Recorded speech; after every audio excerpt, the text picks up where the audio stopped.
এখন তারা যখন চিন্তা করছে যে যে কোনো ভাবে বিএনপিকে এখান থেকে দূরে রাখতে হবে, এই দূরে রাখাটা আমি আজকের ঘটনাটাকেও আমি মনে করি নির্বাচন বানচালের জন্য একটা রাস্তা বের করা। আজকের ঘটনাটাও শেখ হাসিনা ওইখানে পদ্মা সেতু বানায় দিছে, ওইখানে রাস্তাগুলো সোনা দিয়ে মুড়ায় দিছে, ওইখানে সুযোগ সুবিধা দিছে, তাহলে কেন কেন তারা কোন দল করবে সেটা আমি বলতে পারি না, কেন তারা তার জন্য রিস্ক নিবে না? এই যে রিস্ক নেওয়াতে বাধ্য করলেন, তাহলে পতনটা কার হলো? পতনটা হলো গণতন্ত্রের। এনসিপি কে? এনসিপিও কিছু না, জামাতও কিছু না, বিএনপিও কিছু না, এবং যারা পতিত তারাও কিছু না। যা গেল, যা নষ্ট হলো, এই 24-এর গণতন্ত্রকে যারা ধারণ করতে পারছে না, তারাই আজকের দিনে 24-এর গণতন্ত্রটাকে প্রশ্নের মুখোমুখি দাঁড় করানো। জিনিসটা যে ঘটেছে এটা যারা মেনে নিতে পারে নাই, তারাই চাচ্ছে সরকারকে অস্থিতিশীল করা। এই ডিপ স্টেট আপনার কাছে আগের দিনও এই ডিপ স্টেট কারা সেই প্রশ্ন করছিলাম, আজকেও করতে চাই। আসলে বুঝতেই হবে ডিপ স্টেট কারা কারা এটা করছে। মাঝে মধ্যে যখন আপনার সাথে ফোনে কথা বলি না আলাদা করে, তখন আপনাকে বলে দেবো আর কি, নাম টাম সহ বলে দেবো আর কি। তো এখন বলতে অসুবিধা কোথায়? এখন ডিপেস্ট যেহেতু এর এভিডেন্স নাই, যেমন আমি বলছি যে ধারণাও হতে পারে। ধারণা হইলে ধরেন কিছু প্রমাণ আছে, আমি আমি আমি জানি প্রমাণটা, কিন্তু আপনার কাছে প্রমাণ করতে পারবো না, ওইরকম আর কি। ওটা ভালোবাসার মতো, মানে এত ভালোবাসি, এত আড়ালে আড়ালে ভালোবেসেছি যে আসলে কখনো বলতে পারি নাই আর কি, ওইরকম আর কি, ওই ভালোবাসার মতো আর কি। মতো করেই বলেন বলেন। March to Gopalganj. আমি অত্যন্ত দুঃখ ভরাক্রান্ত হৃদয় আজকে 16 তারিখ, আজকে গত বছর এই দিনে শহীদ আপনার সাইদ এবং ওয়াসিম দুইজন মৃত্যুবরণ করেছে।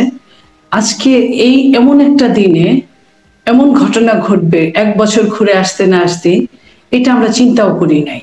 তবে প্রত্যেকটা ক্ষেত্রে আমি মনে করি যে একটা হিসেব থাকা উচিত, আমার কতটুকু যাওয়া উচিত, কতটুকু যাওয়া উচিত না, আমার কি করা উচিত, কি করা উচিত না।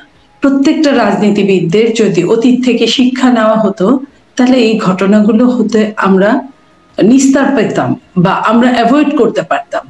আমি বলবো এই জায়গাটায় চরম বিজয়ের পরে কিন্তু যেটা অপেক্ষা করে সেটার নাম পতন।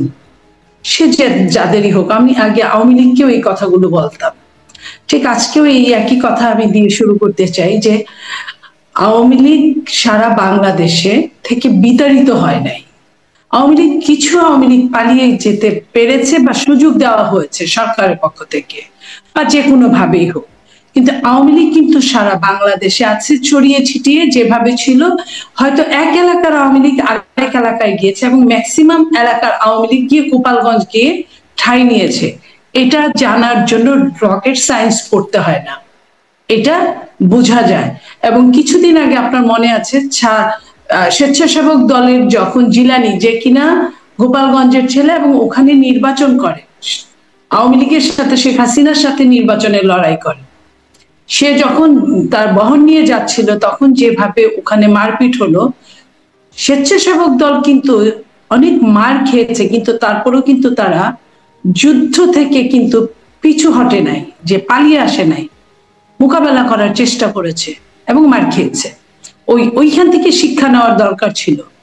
যারা এইভাবে একটা দিন একটা গণতন্ত্র উদ্ধার হয়েছে, গণতন্ত্র উদ্ধার হয় নাই, গণতন্ত্রের পথে যাওয়ার জন্য যে সময়টা একটা স্বৈরাচার মুক্ত হয়েছে বাংলাদেশ, সেটাকে কেন্দ্র করে এখনো ইলেকশন হয় নাই, ইলেক্টেড কোনো গভর্নমেন্ট নাই, সরকারের কোনো নিরবিচ্ছিন্ন ভূমিকা, কোনো আপনার শৃঙ্খলা বোধ নাই, সরকার এইখানে আওয়ামী লীগকে আইনের আওতায় আনতে পারে নাই। আওয়ামী লীগ কি করেছে? আওয়ামী লীগের টাকা পয়সা যে ইলিগাল মানিগুলা, সেগুলা সরকার সিজ করতে পারে নাই, ক্রোক করতে পারে নাই, কিছুই করতে পারে নাই। সেইখানে যদি এই অবস্থায় যদি যায়, আপনি যত বড় স্বাধীন বড় কিছু হন না কেন, আমার এলাকায় কিন্তু আপনি জিরো। আমার এলাকায় কিন্তু আপনি রাস্তাঘাট চেনেন না। আমি যত বড় কিছু হই না কেন, আপনার বাড়িতে গিয়ে আমি দখল করবো 100, 200, 500 মাইল দূরে, সেখানে কিন্তু আমাকে রাস্তা না দেখায় দিলে আমি আসতে পারবো। এই জায়গাটায় যে বা যারা এই এনসিপি কে বুদ্ধি পরামর্শ দিয়ে এই কাজটা করিয়েছে, আমি বলবো যে এটা অনেক বড় খারাপ কাজ করিয়েছে। এনসিপি কে নিজের বুদ্ধিতে চলে না, নিজের বুদ্ধিতে অনেক রাজনীতিবিদরাই চলে না, কেউ না কেউ তো বুদ্ধিদাতা আছে। আর যদি নিজের বুদ্ধিতে চলেও থাকে, এটা আমি মনে করি যে একটা বুমেরাং ঘটনা জন্ম দিয়েছে তারা নিজেরাই। কারণ এখানে জানা বুমেরাং বলছেন আপনি? আমি বলছি এই কারণে যে ওখানে অবস্থা না জেনে কতটুকু পানি আছে আপনি না জেনে ঝাঁপ দিবেন, এটা তো ঠিক না। একদম পানির অবস্থা যদি না জানেন। সেকেন্ড থিং, আপনার ওখানে এমন প্রপাগান্ডা চলেছে যে শুধুমাত্র ওখানে মিটিং করলে একটা কথা ছিল, ওখানে এমন হয়েছে বলা হয়েছে যে শেখ মুজিবের যে আপনার মাজার বা যেটা কবরস্থান সেটাকে ধ্বংস করা হবে। এইটা যে কোনো মানুষের কোনো কবর, একজন মুসলিম হিসেবে প্রথমেই আমি বলি এটার ঘোর বিরোধী, 1 নাম্বার। 2 নাম্বার হচ্ছে এটা যে বা যারা এই ঘটনার জন্ম দিয়েছে বলেছে তারা কিন্তু একটা ঝগড়া বা একটা এই ধরনের যুদ্ধ বাঁধানোর জন্যই করেছে। এটা আজকে ভীষণ ভীষণ ভাবে খারাপ ভাবে আমার সামনে এটা দেখা দিল। আমি ধন্যবাদ নীলুফার চৌধুরী মনি, অনেক ধন্যবাদ। আরো প্রশ্ন নিয়ে আসছি আপনার কাছে। ব্যারিস্টার ফুয়াদ, আপনার কাছেও আসলে এই গোপালগঞ্জ যাত্রাটাকে আপনার বিশ্লেষণটাও জানতে চাই। নীলুফার চৌধুরী মনি বলছেন এটি এনসিপি একটি বুমেরাং করেছে, কতটা পানি আছে সেটি না দেখে ঝাঁপ দেওয়ার মতো একটা বুমেরাং। আপনি কিভাবে বিশ্লেষণ করছেন? ধন্যবাদ। প্রথম কথা হচ্ছে যে পদযাত্রা তো আসলে চলমান, তাদের মার্চ, রোড মার্চ যেটা তারা করে যাচ্ছে, তারা ইতিমধ্যে 30টা জেলাতে রোড মার্চ করেছে। তো গোপালগঞ্জ তাদের স্কেজুয়াল একটু যোগ করবো একটা বিষয় আরেকটু যদি স্পষ্ট করে দেন, একবারে জিজ্ঞাসা করে দিই, সেটা হচ্ছে সারা বাংলাদেশে মানে 30টা জেলার এতদিন ধরে শুনছিলাম সবখানেই মানে জুলাই পদযাত্রা, গোপালগঞ্জের ক্ষেত্রে মার্চ টু গোপালগঞ্জ হয়ে গেল কেন? সেটি ফেসবুকে ঘোষণা দিয়ে এরকমটা হলো কেন? আমার কাছে মনে হয়নি যে অন্য কোনো জেলাতে তাদেরকে খুব বেশি প্রভোগ করা হয়েছে। এখানে বলা হয়েছে যে গোপালগঞ্জের মাটি আওয়ামী লীগের ঘাঁটি, এখানে কেউ এসে জীবিত ফেরত যাবে না, এই ধরনের প্রচুর মানে কটাক্ষ উস্কানি আমরা সোশ্যাল মিডিয়াতে দেখেছি। এখন এইটা এনসিপি কে উত্তর দিতে হবে, তারা পার্টিকুলারলি মানে শব্দটা কেন পরিবর্তন করলো। কিন্তু আমি বাংলা ইংরেজি মিলাই দেখতে পাচ্ছি এটা পদযাত্রা সমাবেশ, তারা যে ফর্মে বিভিন্ন জায়গাতে প্রোগ্রামাদি গুলো করছে। আর সার্টেনলি যেহেতু এইটা হিস্টোরিক্যালি শেখ মুজিবের এলাকা, ওইখানে টঙ্গিপাড়ায় মাজার আছে, শেখ হাসিনার গ্রামের বাড়ি, আগে থেকেই হিস্টোরিক্যালি এখানে আওয়ামী লীগের রাজনীতির একটা বেশ ছিল। তো আর তাদের যেহেতু এই রাজনীতিটার সাথে গণ অভ্যুত্থান একদম মুখোমুখি, গোপালগঞ্জ এবং 24-এর গণ অভ্যুত্থান, তো সেখানে একটা সেন্সিটিভিটি এবং একটা টেনশন তো এখানে কাজ করবে। বিষয়টা হচ্ছে যে এখানে যাওয়ার ব্যাপারে প্রশাসনের পক্ষ থেকে যেটা বলা হয়েছে যে তাদের এখানে প্রোগ্রামাদি করতে কোনো সমস্যা হবে না, নিরাপত্তার কোনো ইস্যু নাই। কিন্তু এই সংকটের কথা এরকম কোনো ঘটনা হতে পারে সেটা কিন্তু এনসিপির পক্ষ থেকে বারবার বলা হয়েছে। সেক্ষেত্রে কি আমরা বেশি লোকবল নিয়ে আসবো কিনা অথবা আমাদের কোনো প্রস্তুতি থাকা উচিত কিনা, প্রশাসন কিন্তু আশ্বস্ত করেছে যে আপনারা আসেন, রাজনৈতিক যেভাবে প্রোগ্রামাদি হয় প্রোগ্রামাদি করে আপনারা চলে যাবেন। তো সেই জায়গাতে আমি একটা বিষয় সাসপেক্ট করতেছি যে এখানে এনট্রাপমেন্টের মতো কোনো ঘটনা ঘটে থাকতে পারে। গত সপ্তাহে একই রকম একটা ঘটনা আমরা দেখলাম যে মিডফোর্ডে যে ঘটনাটা ঘটেছে, এটাকে কেন্দ্র করে রাজনৈতিক দলগুলোর ভিতরে যে টেনশন তৈরি হয়েছে, মানে টোটাল স্টুডেন্ট কমিউনিটি ক্যাম্পাসগুলোতে তারেক রহমানকে ব্যক্তিগতভাবে কটাক্ষ করে যে ভাষায় কথা বলা হয়েছে, এই ল্যাঙ্গুয়েজে শেখ হাসিনাও কখনো কথা বলে নাই।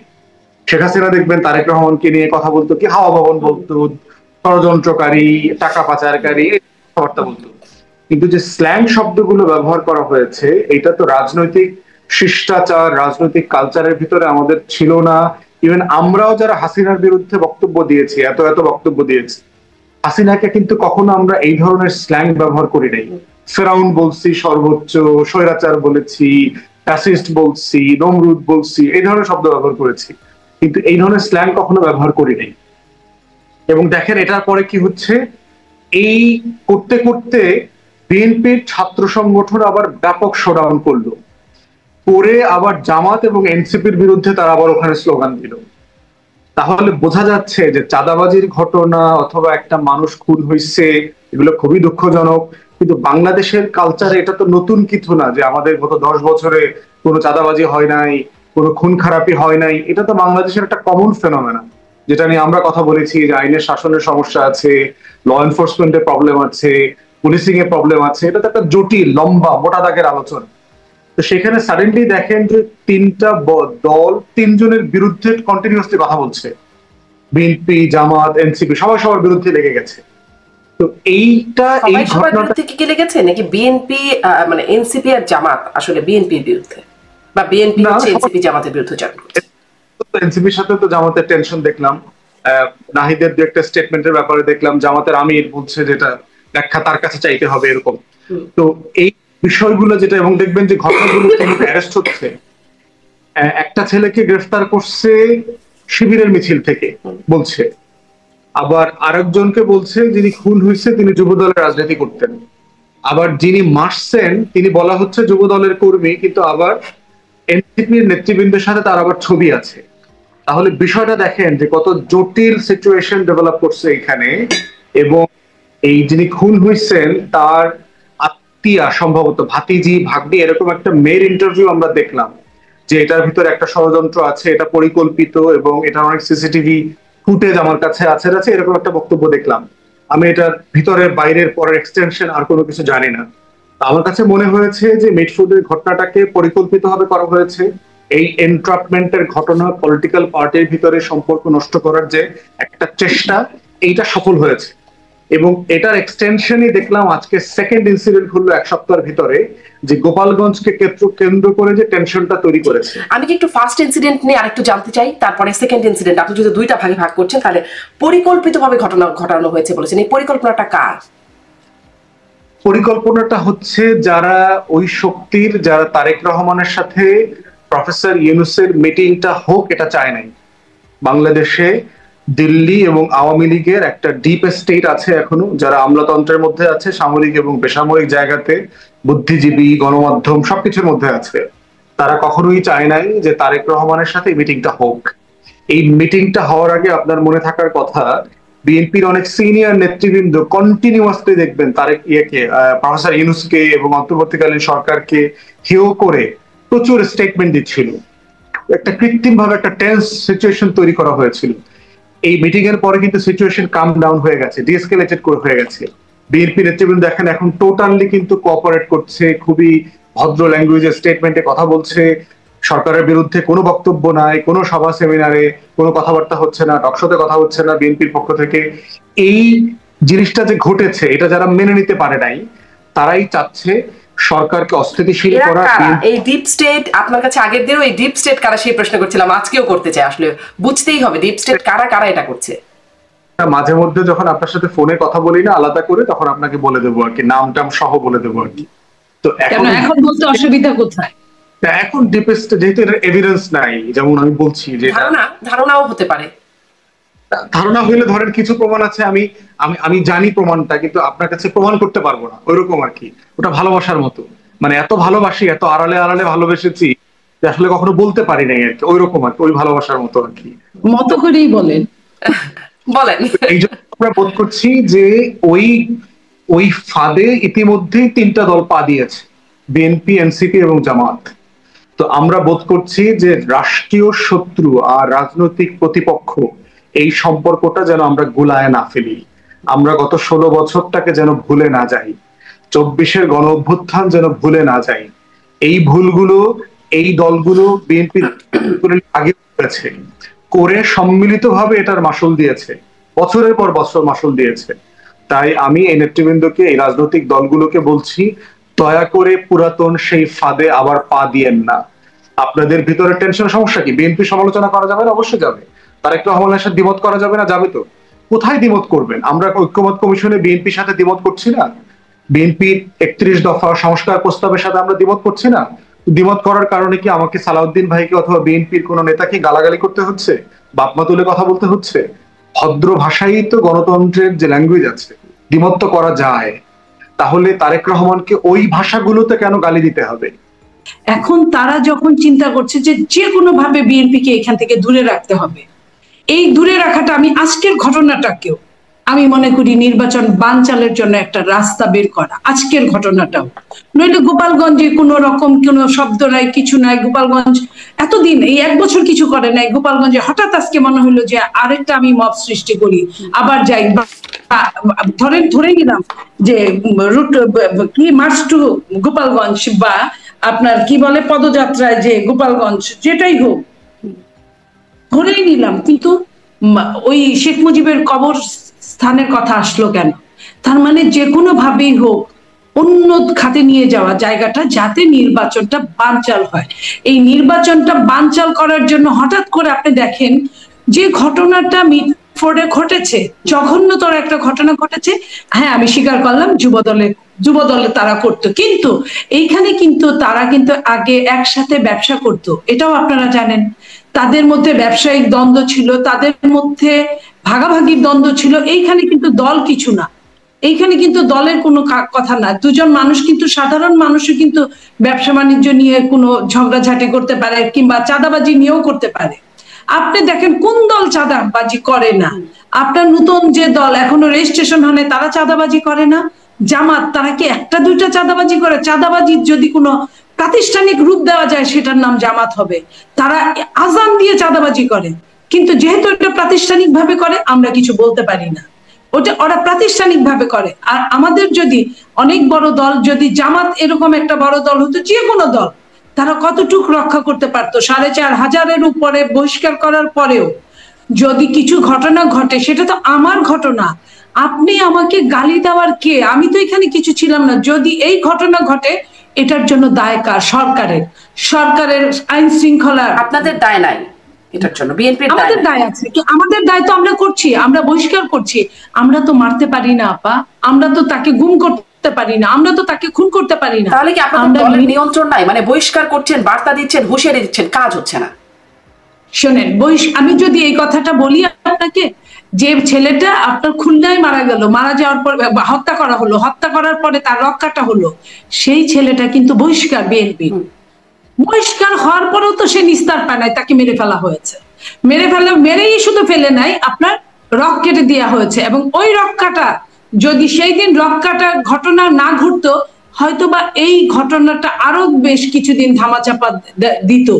কারণ ঘটনা হলো বুধবারের, আপনার শুক্রবার সন্ধ্যায় এটা ভাইরাল হলো। 2 দিন ঢাকা শহরের মিটফোর্ডের মতো জ্যাম এলাকায় এত মানুষ দাঁড়িয়ে দাঁড়িয়ে তামসা দেখলো। যে মানুষ রেকর্ড করেছে, যে মানুষ ভিডিও করেছে, সেই মানুষ এত নিখুঁত ভাবে ভিডিও করেছে যে কল্পনা করা যায় না। যে মানুষ নিখুঁত ভাবে ভিডিও করতে পারলো, সে কিন্তু ফেরাতে পারলো না। আপনি খেয়াল করেন, তাইলে আপনি মনে করেন যে ওই যে রক্ষাটা যেটা নিয়ে কথা উঠবে, সেটা উঠার আগেই কিন্তু এটা ভাইরাল করে দিল। তার মানে কি? তার মানে বিএনপি কে পচানো। আচ্ছা, বিএনপি কে পচান আপনি, সেটা তো একটা সৌন্দর্যের মধ্যে আপনি পচাবেন। আপনি তো এই ধরনের মা বাপ তুলে নিজেকে গালি দিয়ে, জঘন্যতর গালি দিয়ে আপনি তো এই ধরনের কথা বলতে পারেন না। বিএনপি কতটা ধৈর্যের পরিচয় দিয়েছে যে এই গালিগুলাটাকেও সে, আমি তো তারেক রহমানকে স্যালুট করি এই কারণে যে উনি একটা বার কাউকে বলে না। এবং এর আগেও যখন বিএনপি ক্ষমতায় ছিল, আপনার 2001-06 ওনাকে নিয়ে অনেক সাংবাদিকরা অনেক ট্রল করতো, অনেক রকম বিকৃত ছবি করতো, উনি কিন্তু কাউকে কিছু বলেন এই জায়গাটায়। কিন্তু এখন পর্যন্ত, এখন যে একটা অনির্বাচিত সরকার, তার নামেও কিন্তু কিছু বলা যায় না। তার নামেও কিন্তু তাকে না জানিয়ে সাংবাদিকরা কিন্তু একটা লেখা লিখতে পারে না। ওই ছবিটা আপনি কি মনে করেন কোনো সাংবাদিক খবর জানে না? ওই ছবিটা পায় নাই, তারা কিন্তু কোনো পত্র পত্রিকা টেলিভিশন কেউ কিন্তু দেখায় নাই। এই যে কেন দেখাইলো না? 100 গজ দূরে একটা আনসার ক্যাম্প, কেন তারা জানলো না, জেনে আসলো না? আনসারদের জেনে আসতে হবে, এটা রুলস এন্ড রেগুলেশনে না থাকলেও আমার সামনে একজনকে পিটিয়ে মারবে, এটা আমেরিকা না যে কাউকে এই ধরনের কিছু করলে অন্যরা দাঁড়িয়ে থাকবে, ধরতে গেলেই সমস্যা হবে। বাংলাদেশে কিন্তু ছাড়িয়ে নিয়ে হাসপাতালে নিয়ে পর্যন্ত যায়, তার কিন্তু কিছু হয় না জনগণ ওইভাবে দেখলে। তাইলে এতগুলো মানুষ দাঁড়িয়ে দাঁড়িয়ে তামসা দেখলো, তারা কিন্তু কেউ এগিয়ে আসলো না। এবং ঘটনা ঘটানো 2-3 দিন তাকে পুলিশই যখন ব্যবস্থা নেয় না, তখন সাধারণ মানুষের সাহসের জায়গাটা তো কমেই যায়, তাই না? পুলিশ যদি সামনে দাঁড়ায় দেখে, সাধারণ মানুষ তো যায়। আমি আরেকটা কথা বলি, আপনার কথা ঠিক, সঙ্গে এটাও বলতে চাই, মানুষের হৃদয় এত পাষাণ কিভাবে হয়? মানুষের হৃদয় এত জঘন্যতর নিম্নগামী কিভাবে হয় যে দাঁড়িয়ে দাঁড়িয়ে, আমি হলে তামসা দেখতাম না, চলে যেতাম। কারণ ওটা দেখা এত বিভৎস যে ওটা ছবিতেই আমরা সহ্য করতে পারছি না। তাহলে যারা সামনে দাঁড়িয়ে থাকে দেখলো, তারা দেখলো অথচ কিছু বললো না, আচ্ছা তারা ভয় পায়। তাহলে তারা ভয় যদি পায়, ভয়ার্থ জিনিসটাকে, আমরা একটা সিনেমাতে ভয়ার্থ জিনিস দেখে আমরা ঘুমাতে পারি না, তারা কিভাবে এটা সহ্য করে তারা এখনো দিব্যি ভালো আছে, সুস্থ আছে? এটা কিভাবে সম্ভব? আর এটার জন্য খুদ বুয়েটের মিছিল যেটা বের হয়েছিল সেখান থেকে বাজে কথা বলা শুরু হয়েছে, এবং এই বাজে কথাটা কোন পর্যন্ত গেছে, কতগুলো মিছিল আপনি দেখেন বাজে কথা কিভাবে, তারেক রহমানের বিড়ালটা পর্যন্ত কে নিবে, তার খালেদা জিয়ার শাড়িটা কে নিবে, এই ধরনের কথা। এটা একটা প্রথায় পরিণত হয়ে গেছে এখন। শেখ হাসিনাটা আপনি বলতে পারেন যে একটা ফ্যাসিস্ট ছিল, একটা স্বৈরাচার ছিল, আমরা কত শুদ্ধ ভাষায় কথাগুলো বলি। এই আপনার সঙ্গে কিন্তু টকশো কিন্তু আওয়ামী লীগের সময় করেছি, এইভাবেই কিন্তু ফ্যাসিস্ট বলেছি, কিন্তু ফ্যাসিস্ট কিন্তু আমাদের এটার জন্য কোনো ওইভাবে গর্দান দেয় নাই। অথচ এখন আমাদের এমন একটা জায়গায় এসে দাঁড়িয়েছি, ফ্যাসিস্ট বললেও আমরা কষ্ট পেতাম না, আমাদের এত জঘন্য ভাষায় ব্যবহার করা হচ্ছে, কথা বলা হচ্ছে। তার মানে কি বাংলাদেশ থেকে রাজনীতিটা তারা তুলে দিতে চাচ্ছে? আপনার দেখেন এনসিপি একটা দল, নতুন দল, তরুণদের দল, তরুণরা আগামী দিনের ভবিষ্যৎ রাষ্ট্রনায়ক বাংলাদেশের, যে কোনো দেশের। এই তরুণরা যে অবস্থা করে আজকে যেভাবে আপনার ইসে গেল, গোপালগঞ্জে যেভাবে আসলো, এটা কিন্তু আমাদের জন্য লজ্জা। বাট তাদের যাওয়াটা কিন্তু আমি মনে করি ওইভাবে শুভন ছিল না। আজকের দিনে 16ই জুলাইতে এই দিনটাকে আপনাকে ধরতে হবে, এই দিনটা, এবং ফ্যাসিস্টের এলাকায় সারা বাংলাদেশ থেকে যত বড় বড় ত্রাসের সন্ত্রাসী করেছে শুনেছি, তাদের ওইখানেই নাকি থাকে, এবং নিজস্ব এলাকা তো আছে। আর এলাকা এরশাদকে আমরা দেখেছি অনেক বছর, এরশাদ পাঁচটা আসনে জিততো, 3টা আসনে জিততো। এরশাদ কিন্তু সারা বাংলাদেশে জিততো না, আঞ্চলিক নেতা হিসেবে পরিচিত ছিল, অঞ্চলে দাঁড়ালে জিততো। তো এরশাদ যদি জিততে পারে, তো শেখ হাসিনা ওইখানে পদ্মা সেতু বানায় দিছে, ওইখানে রাস্তাগুলো সোনা দিয়ে মুড়ায় দিছে, ওইখানে সুযোগ সুবিধা দিছে, তাহলে কেন তারা কোন দল করবে সেটা আমি বলতে পারি না, কেন তারা তার জন্য রিস্ক নিবে না? এই যে রিস্ক নেওয়াতে বাধ্য করলেন, তাহলে পতনটা কার হলো? পতনটা হলো গণতন্ত্রের। এনসিপিও কিছু না, জামাতও কিছু না, বিএনপিও কিছু না, এবং যারা পতিত তারাও কিছু না। যা গেল, যা নষ্ট হলো, এই 24-এর গণতন্ত্রকে যারা ধারণ করতে পারছে না, তারাই আজকের দিনে 24-এর গণতন্ত্রটাকে প্রশ্নের মুখোমুখি দাঁড় করানো। এটা আমি হলে, আমার এই ক্ষুদ্র বুদ্ধিতে আমি হলে কোনোদিনই আজকে যেতাম না, এবং কোনোভাবে এইভাবে নিজের শক্তি সঞ্চয় না করে যারা কিনা মিছিল ডাকলে এখন মানুষ হয় 14 জন, তারা কিভাবে বলে যে ওইখানে অ্যাটাক করব, কবরস্থানকে অ্যাটাক করব, এটা কিভাবে সম্ভব? এটা আমার মাথায় ধরে না। আমি এইখানে